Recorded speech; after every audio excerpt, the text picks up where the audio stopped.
So ఈరోజు రాష్ట్ర ప్రభుత్వం తరఫున క్యాబినెట్లో మంత్రులందరం కూడా చర్చించి గతంలో ఉన్న పీడిఎస్ రైస్ పంపిణీ వ్యవస్థ ఏదైతే ఫేర్ ప్రైస్ షాపుల ద్వారా రాష్ట్ర వ్యాప్తంగా 29,000 షాపుల్లో ప్రతి నెల 1వ తారీఖు నుంచి 15వ తారీఖు వరకు ఉదయం నుంచి రాత్రి వరకు ప్రజలకి అందుబాటులో ఉండి సరుకులు సరఫరా చేసే వ్యవస్థని కుట్రపూరితంగా గత వైఎస్ఆర్సీపీ ప్రభుత్వం రాష్ట్రానికి అపార నష్టం కలిగిస్తూ వినియోగదారులు కూడా కనివిని ఎరగని రీతిలో ఇబ్బందికరమైన పరిస్థితులు తీసుకొచ్చారు. ఈ 9,260 MDU వ్యాన్లు ఏర్పాటు చేయడానికి కోసం 1,860 కోట్ల రూపాయలు ప్రజాధనాన్ని దుర్వినియోగం చేశారు. ట్రయల్ ప్రాజెక్టుగా ఇంటింటికి మేము డోర్ డెలివరీ చేస్తామని పెద్ద పెద్ద మాటలు చెప్పినవారు ఆ ట్రయల్ ప్రాజెక్ట్ కోసం, పైలట్ ప్రాజెక్ట్ కోసం మరొక 200 కోట్ల రూపాయలు వెచ్చించారు. చివరికి అంతిమంగా వినియోగదారుడికి చెప్పుకోలేని సమస్యలు, ఇంటింటికి ఎక్కడ కూడా డోర్ డెలివరీ జరగలేదు.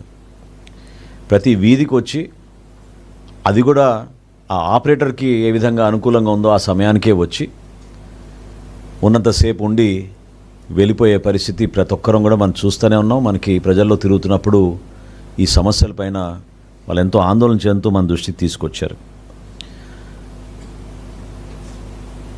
ముఖ్యమంత్రి గారు కూడా కూటమి ప్రభుత్వం ఏర్పడిన తర్వాత IVRS సర్వే టేకప్ చేసినప్పుడు ప్రతి నెల సుమారు 30% లబ్ధిదారులు మాకు రేషన్ అందలేదనే విషయం ప్రతి నెల మాకు వివరాలు వస్తూనే ఉన్నాయి.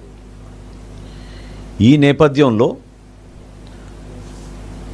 పౌర సరఫరాల శాఖ నుంచి మేము అసలు రైస్ స్మగ్లింగ్ ఏ విధంగా జరుగుతోంది, రాష్ట్ర వ్యాప్తంగా మేము అనేక ప్రాంతాల్లో తనిఖీలు చేసి పీడిఎస్ రైస్ స్మగ్లింగ్ డైవర్షన్ అనే కోణం నుంచి చూసినప్పుడు మాకు అర్థమైంది ఈ వ్యవస్థలో ముఖ్య పాత్ర పోషించింది ఈ వ్యాన్ల వ్యవస్థ తీసుకొచ్చిన తర్వాత.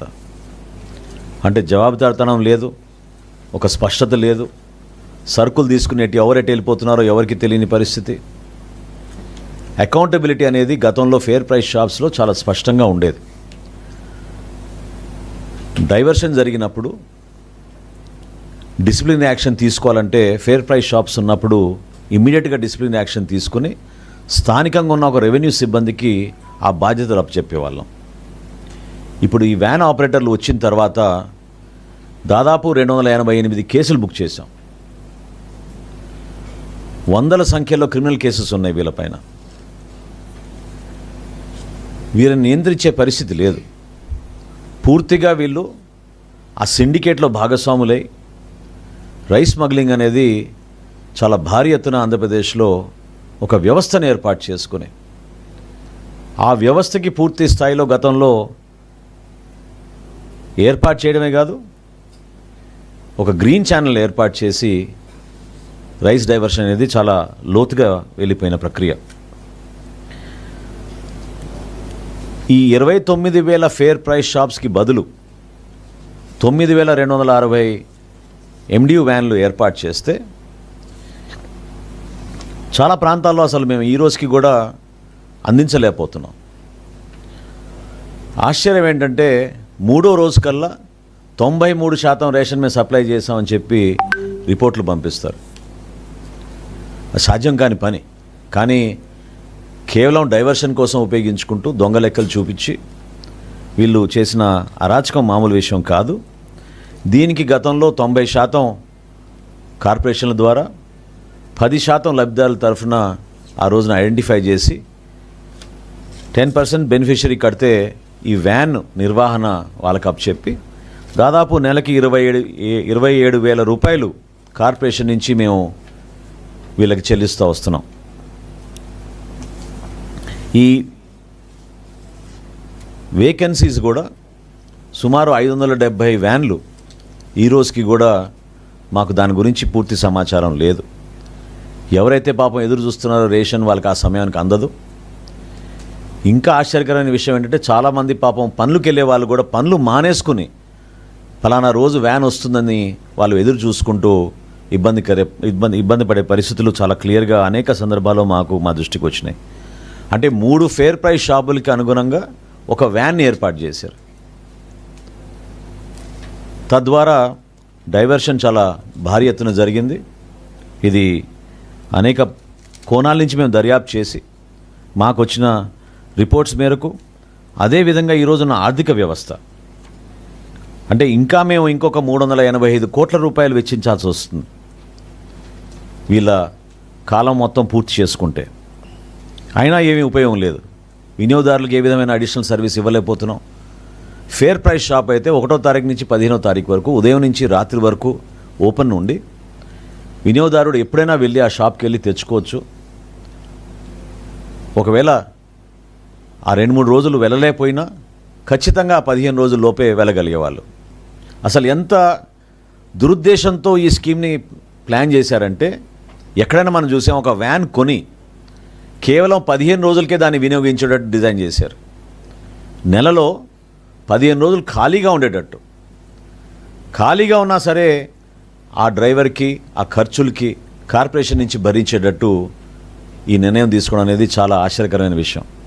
అంటే ప్రజలు ఏ విధంగా ఒక మంచి పరిపాలన కోసం ఎదురు చూస్తారో, ప్రజాధనాన్ని దుర్వినియోగం చేసే విధంగా వాళ్ళ స్వార్థం కోసం, స్వలాభం కోసం తీసుకున్న నిర్ణయం అనేది చాలా స్పష్టంగా కనపడుతుంది.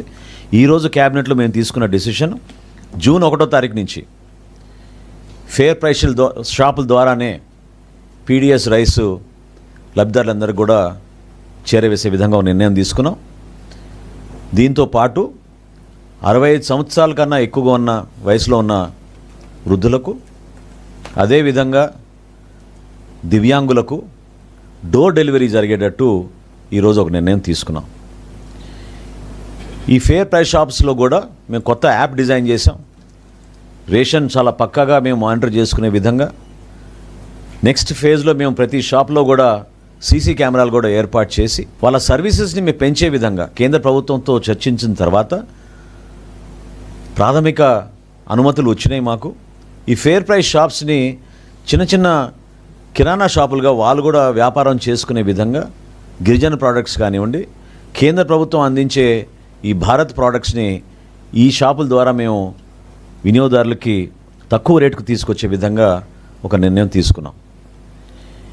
అదేవిధంగా ఈ 9,260 వ్యాన్లు ఎవరి పేరు మీద అయితే ఉన్నాయో బెనిఫిషరీస్, వాళ్ళందరికీ కూడా ఈ యాసెట్ని అంటే ఈ వ్యాన్ని ఉచితంగానే వాళ్ళకి ట్రాన్స్ఫర్ చేసే విధంగా ఒక నిర్ణయం తీసుకున్నాం. ఎందుకంటే వాళ్ళ లైవ్లీహుడ్ కూడా ఎఫెక్ట్ కాకూడదు. వాళ్ళు ఈ వ్యాన్స్ని ఉపయోగించుకుని వాళ్ళు కూడా గూడ్స్ డెలివరీయో లేకపోతే ఇంకో దానికో ఈ వ్యాన్ని ఉపయోగించుకునే విధంగా ఆ బెనిఫిషరీస్కే ఈ 5 కార్పొరేషన్లు, SC corporation, ST corporation, BC corporation, EBC corporation, అదేవిధంగా minority Muslim and Christian finance కార్పొరేషన్కి ఇటు యాసెట్స్ మేము ట్రాన్స్ఫర్ ఆటోమేటిక్గా జరిగిపోయినప్పుడు వాళ్ళ దగ్గర నుంచి ఆ బెనిఫిషరీస్కి ఎవరైతే 10% కట్టారో ఇనీషియల్గా వాళ్ళందరికీ కూడా ఈ వ్యాన్లు మళ్ళీ తిరిగి ఇచ్చేటట్టు ఉచితంగా రాష్ట్ర ప్రభుత్వం నుంచి ఆ నిర్ణయం తీసుకుని ఇంతటితో ఈ పీడిఎస్ రైస్ ఉక్కుపాదంతో కూటమి ప్రభుత్వం తీసుకున్న నిర్ణయాలు మనం ముందు తీసుకెళ్తున్న తరుణంలో ఈ పర్టికులర్ నిర్ణయం ఖచ్చితంగా దానికి దోహదపడుతుందని మేము భావిస్తున్నాం. కొంతవరకు మేము దీని ద్వారా ఈ రైస్ డైవర్షన్ ఖచ్చితంగా ఆగుతుందనే ఒక నమ్మకంతో ఈ కార్యక్రమాన్ని ఈరోజు తీసుకొచ్చాం. దీంతోపాటు దీపం 2 పథకం గురించి ఇంకొక నిర్ణయం తీసుకున్నాం ఈరోజు రాష్ట్ర క్యాబినెట్లో. గౌరవ ముఖ్యమంత్రి గారు ఆల్రెడీ దీని గురించి చాలా లోతుగా చర్చించారు. ఈరోజు క్యాబినెట్లో కూడా మంత్రులందరి అభిప్రాయం తీసుకున్న తర్వాత ఒక నిర్ణయానికి వచ్చింది ఏంటంటే, ఈ 2వ ఫేజ్లో దీపం ఆల్రెడీ మేము 70 లక్షలు మంది బుకింగ్ చేసుకున్నారు. మొదటి దశలో 99,70,000 మంది దీపం 2 పథకం కింద ఉచిత గ్యాస్ పథకం లబ్ధి పొందారు. ఫేజ్ 2లో ఎప్పుడైతే ఏప్రిల్ నుంచి జూలై వరకు ఉందో ఫేజ్ 2లో ఆల్రెడీ ఇప్పటికే 70 లక్షల మంది బుకింగ్స్ చేసుకున్నారు. సో ఫేజ్ 2 అయిపోయిన తర్వాత ఫేజ్ 3లో వారికి ముందుగానే డబ్బులు వాళ్ళ ఖాతాలోకి వేసేటట్టు డైరెక్ట్గా ఈరోజు క్యాబినెట్ నిర్ణయం తీసుకుంది. ఈ లాజిస్టిక్ ఇష్యూస్ లేకపోతే ఈ ట్రాన్సాక్షన్లో వస్తున్న కొన్ని ఇష్యూస్ వలన చాలామంది ఆందోళన చెందుతూ మా అకౌంట్లో ఇంకా డబ్బులు పడలేదనే విషయం చాలా సందర్భాల్లో ప్రస్తావిస్తూ ఉన్నారు. కాబట్టి వాటిని అధిగమించే విధంగా ఈరోజు ఒక ఆలోచనకు వచ్చి డైరెక్ట్గా లబ్ధిదారుల ఖాతాల్లోకి ఆ గ్యాస్ సిలిండర్కి సంబంధించిన సబ్సిడీ ఏదైతే ఉందో ముందుగానే 3వ ఫేజు మొదలవకన్నా ముందుగానే వాళ్ళ ఖాతాలో పడే విధంగా ఈరోజు క్యాబినెట్లో ఈ 2 నిర్ణయాలు ప్రధానమైన నిర్ణయాలు ఖచ్చితంగా రాబోయే రోజుల్లో సంక్షేమంతో పాటు ఒక ట్రాన్స్పరెంట్గా అకౌంటబుల్గా ఉండే విధంగా రాష్ట్ర ప్రభుత్వం ఈరోజు ఈ నిర్ణయాలు తీసుకుంది. ఇప్పుడు